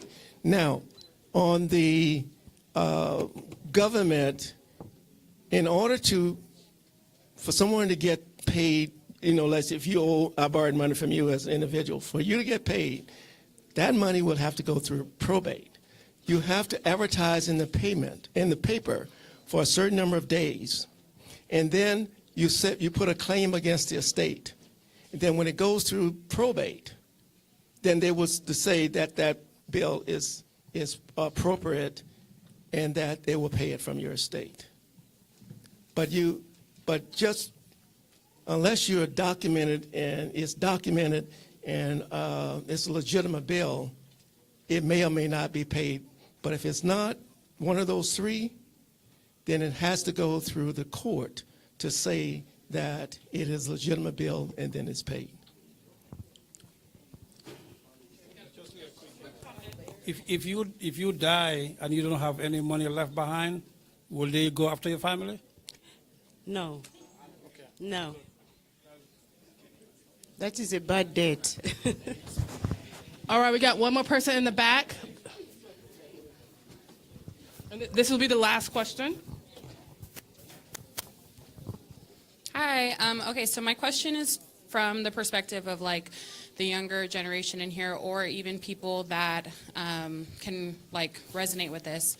So in our area, like Everett, Linwood, Shoreline, which all you guys probably live around closely, are there resources or are there websites or like places to go with kind of bunches of information for younger people who are either like starting a family or are who are working and who are wanting to gain like financial independence and like learn more about how to manage our money if we don't have like family members who we trust because we see that they are not maybe the best with their money, or no one in our home or in our family has built like generational wealth.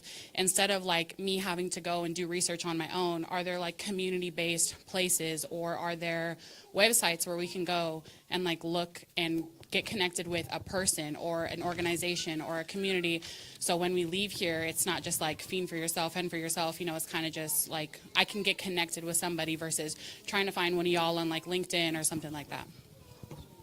I'll take this question. In your packet, you on the other side of your on your right-hand side, you have a list of resources that are either based in Washington and also national. And then also I know that Millennium Ministry does a financial literacy class. The NAACP has a financial literacy class. WAWAC has a financial literacy class. Is there anybody else? I know BECU has a financial literacy class. We also hold Zoom meetings where we do presentations so that you can understand the information that we give. If you answered, we were going through with a questionnaire where we were asking you, do you have an account that can give you money tax-free? So if you need more information, we can get your number and give you a Zoom meeting. We normally have our Zoom meetings on Tuesdays and Mondays at 6 p.m. where we teach finances. Thank you. Okay. We have one closing statement that we want to make real quick. And then after that, we're going to take a good 15-minute break or a 5-minute break, get ourselves situated, use the restroom, get the wiggles out, and then we're going to come back. This was already mentioned, but we did not go into details. I think it's the importance of having passive income. Income that's working for you. Most of us rely on having a job. Or, I mean, even if we have a business, we are running that business ourselves. As you age, you may not be able to do what you are doing right now. So it's very important in the process of building generational wealth, or in the process of even trying to save up for yourself, to think of ways and means in which you can make income while you're sleeping. That's just what passive income is. How can you be making money whilst you are sleeping? Again, that's how the other side is making more money than our communities, because we rely on our power, we rely on our strength. Eventually, you may not have that strength. So think about it. How can you invest into something? And as you invest, let it be something that you are passionate about, especially if you are starting out. Because if you just hear of an opportunity to make money, you don't do research, you don't know about it, you are not passionate about it, you get into that type of business and you are not giving it what it takes, the business would most likely fail. So if you are trying to get into any business, let it be something that you actually are passionate about, you know a little bit about, or you are interested and craving for information about it, so that you will be there to build it up and eventually have other people running that business, and that is passive income that will be made for you that you can use and turn around and pass over to your generations. I just wanted to say that. Thank you. Thank you. All right, y'all. I also want to say, while we're on break, you are more than welcome to come and talk to the panelists and ask them more in-depth questions. It might be just more to your situation if you want to. Thank you, you all, for talking with us today. And so, yeah, appreciate it.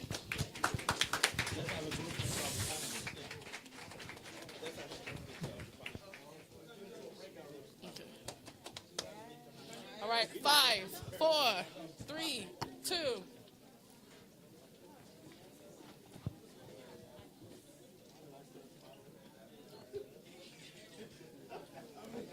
Okay, we're going to go ahead and take a break, use the bathroom, and then we're going to come down back.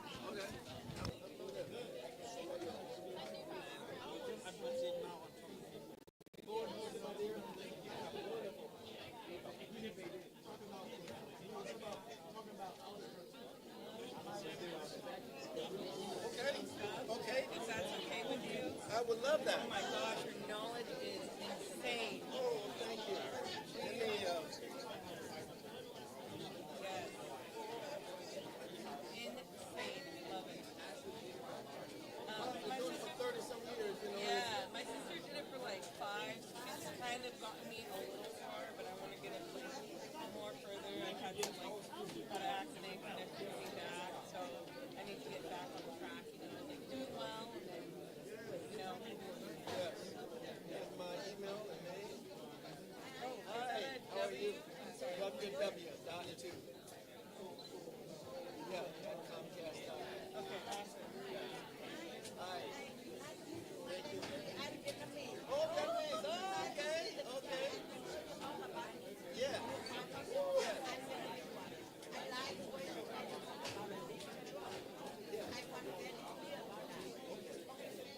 Hello? Okay.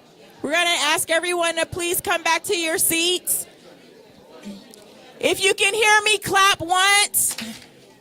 If you can hear me, clap twice. If you can hear me, clap 3 times. Great, thank you. We're going to ask everyone if you would please make your way back to your seats. We are in the home stretch here. We're getting ready to wrap up. Have you guys enjoyed the information that you have received today? And share it with someone. If your neighbor, relative, who, whatever the case may be, they weren't able to be here. Hopefully you've been jotting down notes and you can go back and share it. Amen. So what we're going to do now is I'm going to ask a few people. We have this awesome panel back here, and we do have some prizes for everyone at the end, but we do have some special prizes now. So if you can tell us just in a few seconds what you learned from the panel and share it with everyone. Can we get a mic, a runner with the mic? So we got 1, 2, 3, 4, 5, 6. Okay, so we'll start with you. One thing you've learned. I learned that you need to invest. It's more than just saving your money. That's what I got. You want to pass it?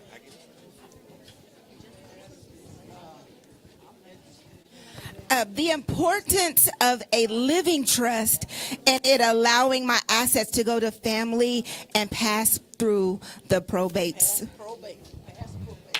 All right. We had one back there, gentleman with the blue.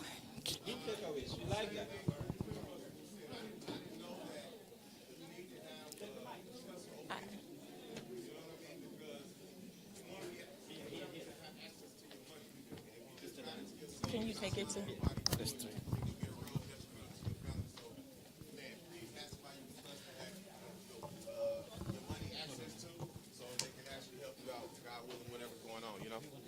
Oh. Thank you. Cassandra, Sierra, and the young lady across. Oh, okay. What I was saying was that learning about the access to your bank accounts, opening up that for someone you trust, a family member or wife or whatever, is really good because it's so many problems when death happens or tragedy happens and this one person been so silent to themselves and everybody trying to GoFundMe, like you said, trying to find stuff to help the family. So you need someone with some access to your finances so you can help you out and help them. Thank you. All right, Sierra and the young lady across. Who is Sierra? Hey, okay, something that I learned and kind of was reminded of is making the minimum payment on my credit cards and my debts and things like that. That's what I learned.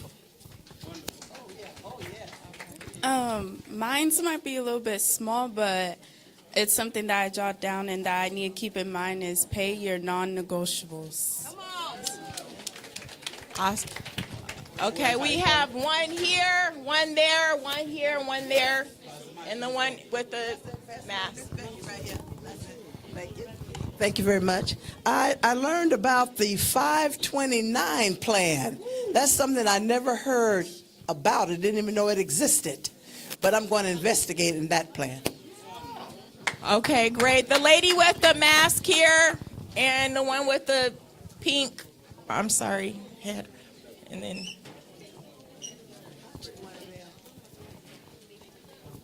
we just have a few little prizes. Hello. If you've answered, raise your hand so we can get you.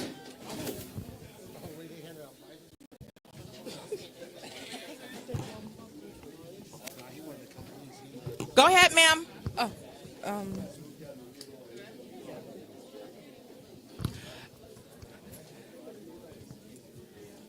Can we all listen? Can we all listen and give our undivided attention to the person who's sharing? I learned that it's not only about leaving stuff behind. It's also about coming together with your family and coming up with a plan.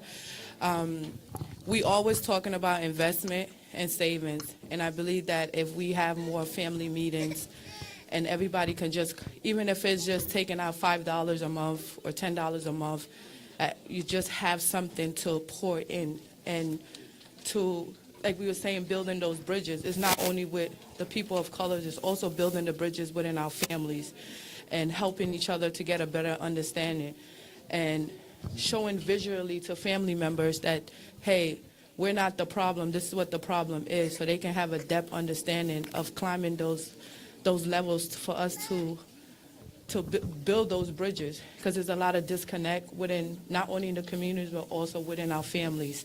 And I believe that it's not only about leaving it for our generations, but also for strengthening of family ties. So it's not so easy for people to slid in and break those bonds, because it's great for us to invest and build stuff, but in the meantime we have to be mindful of how easy those little cracks that we have in between us, people could break that.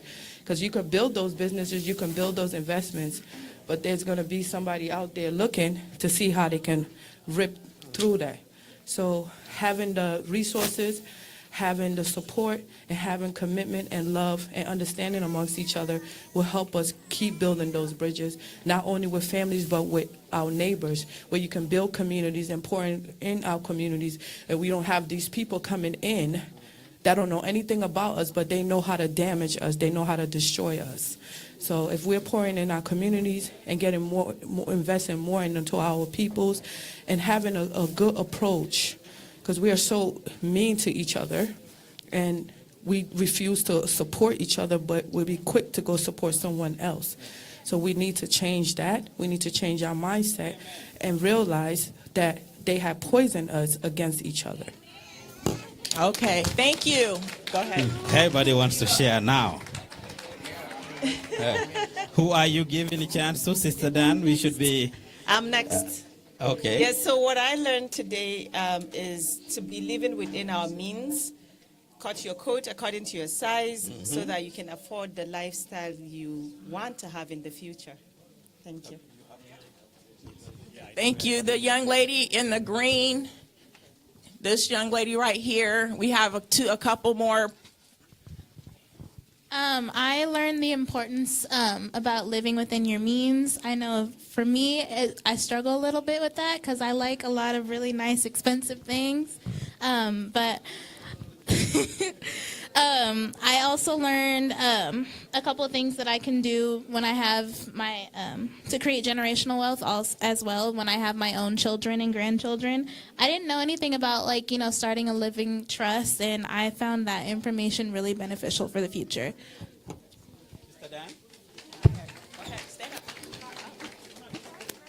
I learned about my needs and my wants. To start off, I have to You want to turn around? Yeah. Okay, good. I have to see what I need first versus what I want. Wonderful. Okay, we have time. How many more prizes do we have? 3 more. So we have room for 3 more people. Christina in the back, the gentleman in the front, with the glasses.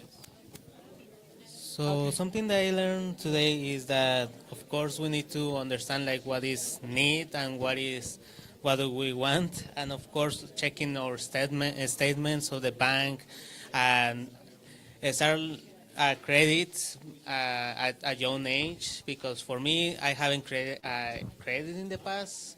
I'm new here in the U.S. like 7 years ago, so I'm still working in my financial needs, but yeah, this is really helpful. Thank you. Wonderful.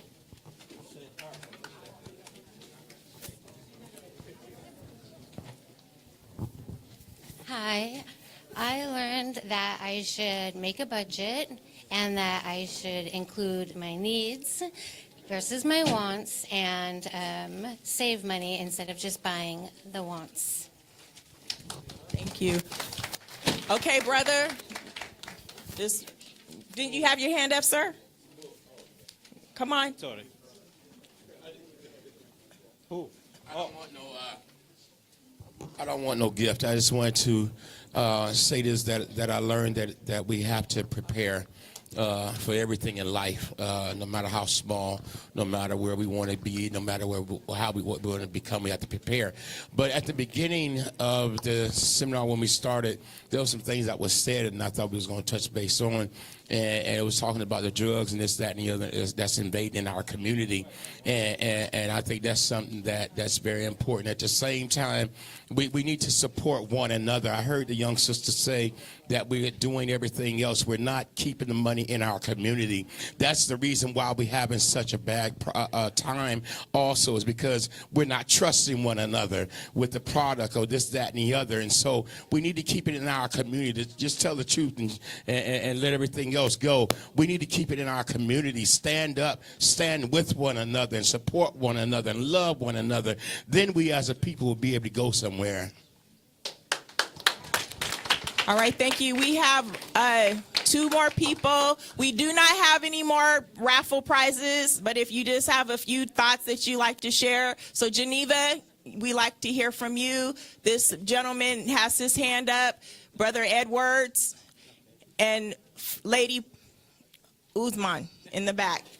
We're going to have her share, and that will conclude our comments for today. We know there is a lot that people want to share, and we are glad you are sharing. It means people were listening, actually. So I'll give to Amy, and we go to the others. All right. I have learned this from the African sister that said it's a better idea to recycle our closets than buying clothes all the time. You all have seen how good Pa looks all the time you see him. We're going to have to revise that. We'll have to recycle Pa's closet, and mine as well. Yeah, I've also learned that we should be spending more on what we need versus what we want. From today on, I'll go look at my freezer and see how much food, meat, chicken, and fish I have there. I plan not to buy any more fish, chicken, or meat for the next month. I will use up everything I have in my freezers first before buying. Who was the next one, Sister Dan? Right here. I was just going to say that when Wally was talking, can I stand up?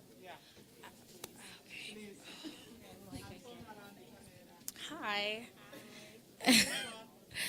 I was just going to say that when Wally was speaking, he was talking about getting a living trust and to leave our wealth to our family and not to the government, and just to pass on generational wealth. That's all. My name is Leroy, and I just want to first say praise God. And I want to say that when they was talking about the living, what is it? The living trust. Okay. When they was talking about the living trust, it made me reflect back that I've been in a probate for the last 7 years, and it's very expensive, and it's very unnecessary, and they just gave you light on the fact that you can get into a living trust to pass assets down to your people. And I think that you really should take that into consideration, because you never know what's going to happen tomorrow. But it's been 7 years. It's very complicated. So I just want to share that with y'all to protect yourselves, to protect your assets. Think about it. I'm glad that he has shared some personal life experience around that, because this is what we normally don't hear, and it's very important. As we were sitting there, I asked Wally, I said, is there a minimum to open a trust? He said, no. So let's get on it. Okay, Sister Dan? Yeah, let's get, our gentleman right there. My name is Raphael. The one thing that I learned, kind of was aware of it already, but it's just nice to vocalize, is that a member of this community, a lot of us have a lot of pride, are not willing to ask for help. And this is a room full of people here that can inspire that trust so that we can actually open up and move together as a society and get the next generation to that next step that our parents wanted us to reach. Well, thank you very much. So we're going to have, as we told you, we have Hamang and their team back there They have a table outside to be able to give you more information. The lady, she just came to me and said, thank you. People are coming up to talk to us. So we are glad you're all going to talk to them. BECU, earlier I was going to the bathroom and they're like, oh, people are already here signing up to open an account. So we are glad they're here. Megan. Hi there. Thank you guys so much for having me out. This is really exciting. You guys are really lucky to be part of a community that hosts an event like this. Financial health is something so many people don't learn, and it's something that we are really passionate about at BECU. So I wanted to share a couple of tools with you. Whether you're a member or not, these are available to you. So is there a way to bring up the BECU.org page on the screens? Not the easiest. I'll see what I can do. Okay. In the meantime, I'll see if I can show you where it is. But if you are on the BECU.org website, you do not need to be logged into online banking. You're just on the website. And you go to BECU and you. And then down there, there's a little section. Oh, wonderful. So go to BECU and you, if you can. Whoop, and away it went. You go to BECU and you, and there's a section called Financial Health. There are webinars, seminars, and articles, under the financial wellness. There are all of these free resources for all of you. You do not need to be a BECU member for any of this, because financial health is something that's important as a whole. It doesn't matter where you bank, if you're with a credit union, none of that matters. What's important is that you get the help you need when it comes to finances, because we are all at a different life stage. We all make mistakes with finances. I made mistakes with credit cards. I got myself in a bad credit situation once. Like, there is no shame. We are just here to help you with all different types of financial health. So please utilize these resources. Of course, we hope you come and join us. We would love to have you as members. BECU is great.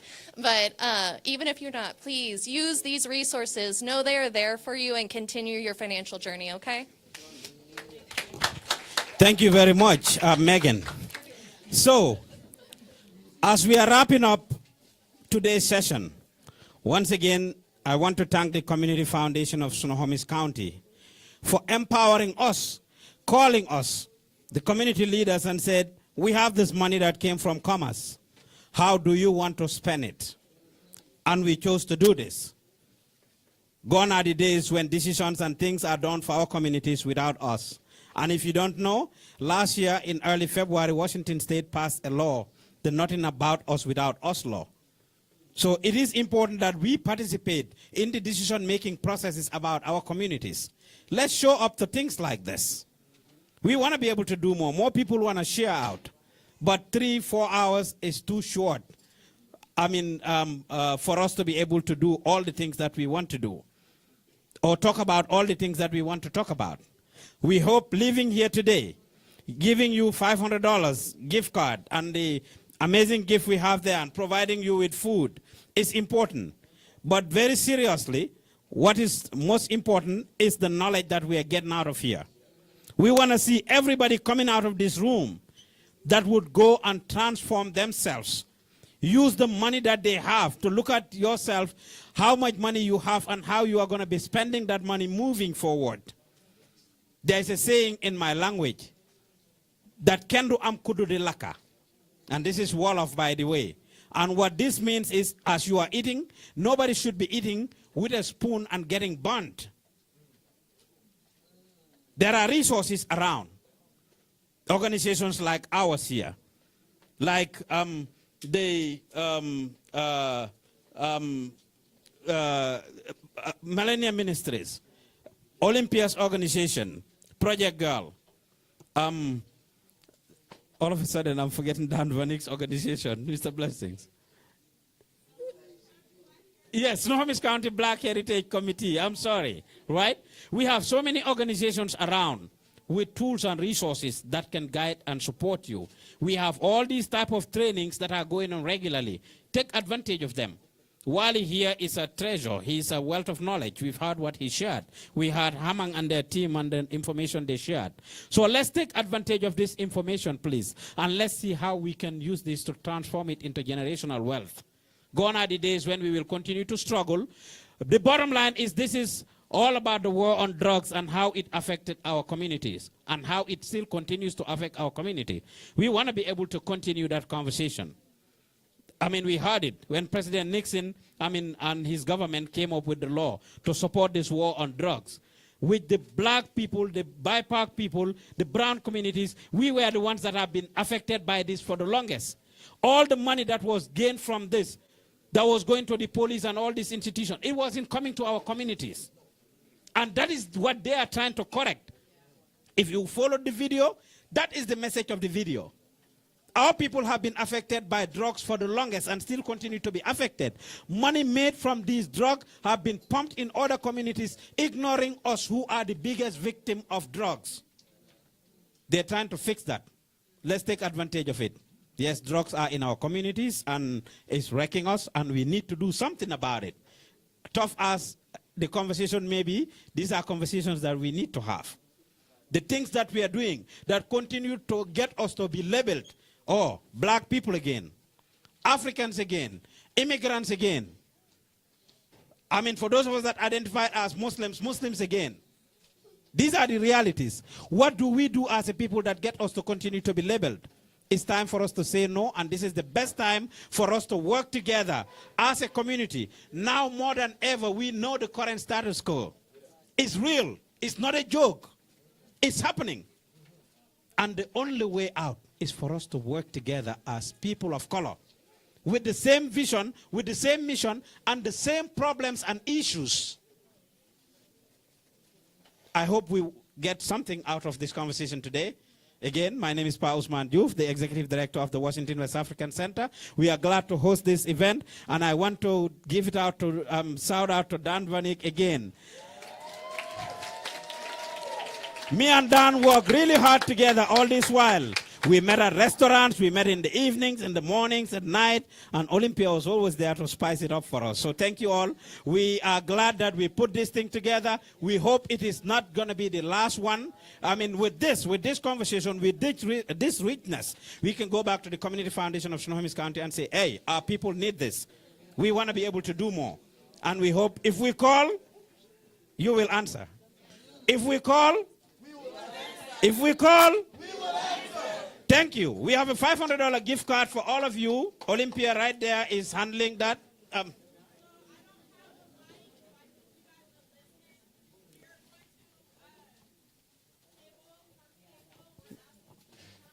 That's important, Dan. Let's get the mic. All right, is that better? Okay, so we're going to do this per table because as we can see, there's already a line forming and we don't want Olympia and Musu to be bombarded. So we're going to ask you just to exercise some patience, okay? It'll be one table at a time. This table has already gone and the table's been put up. We'll probably start with this table or we'll figure it out. But you will come up here. So this is the instructions. Are we listening? Can we listen? Hey, listen up. Let's go. Can we listen? Sit down, please. Table by table. We're going to start this way and go this way. We have enough for everybody as long as you signed up, whether it's the... So you need to have your ID prepared. If you signed up, have your ID. If you are not registered for this class, unfortunately, you got a free lunch and you got some knowledge. If we have leftover gift cards, we will see what we can do. But you had to have signed up for the class, okay? So we're going to... Our beautiful ladies from Project Girl, they're going to hand you a gift bag. There's some really good, really great prizes in there. Then you will follow the line. This gentleman in the red shirt, you pass him, and then you get in the line, and then you will get your incentive, get your gift card, okay? The most important part has been done. Please, we are towards the tail end, so let's work together to grab your gift and go to the front to get your gift card, right? So we're doing it table by table. Let's do it smooth and effective and efficient. We thank you all for coming. Great event, great feedback. Yes. Sorry.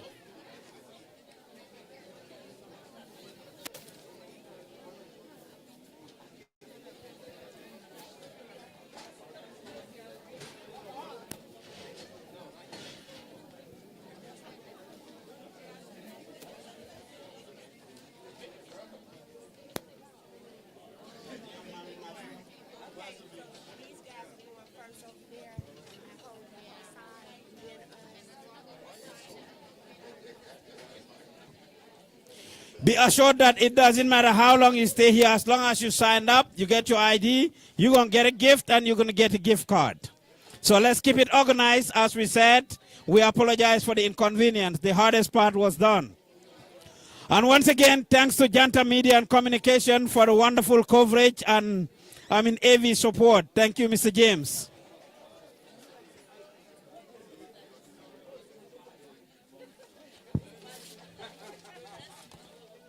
Everything good? Coming along good? Yeah.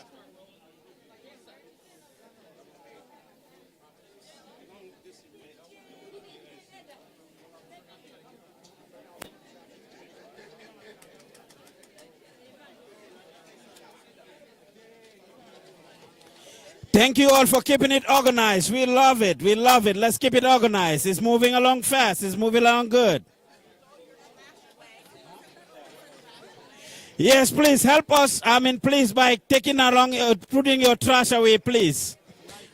Help us put your trash away, please. Maybe we can have the trash can here now. Brother Abu? Brother Abu, where are you?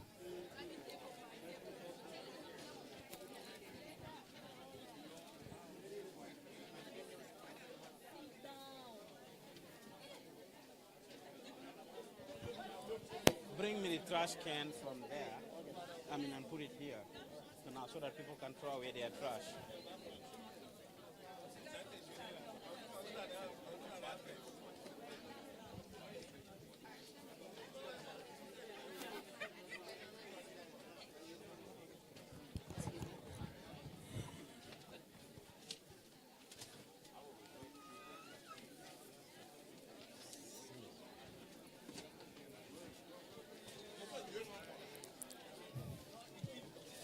Yes, thank you, gentlemen. We have the trash can right here. Please, anybody, all of you, please help us put away your trash.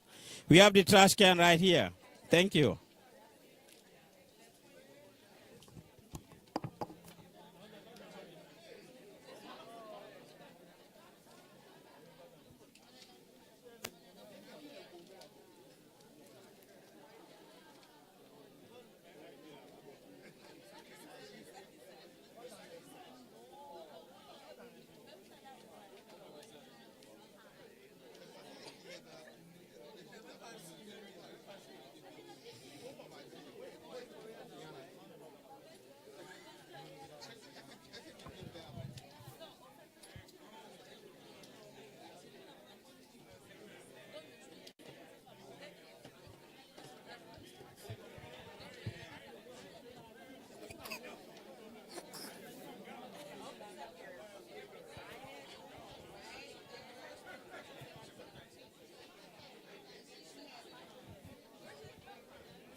One for you when you get out. Which one? There's something there. There's this something there. No problem, Pa. I trust you. Yes.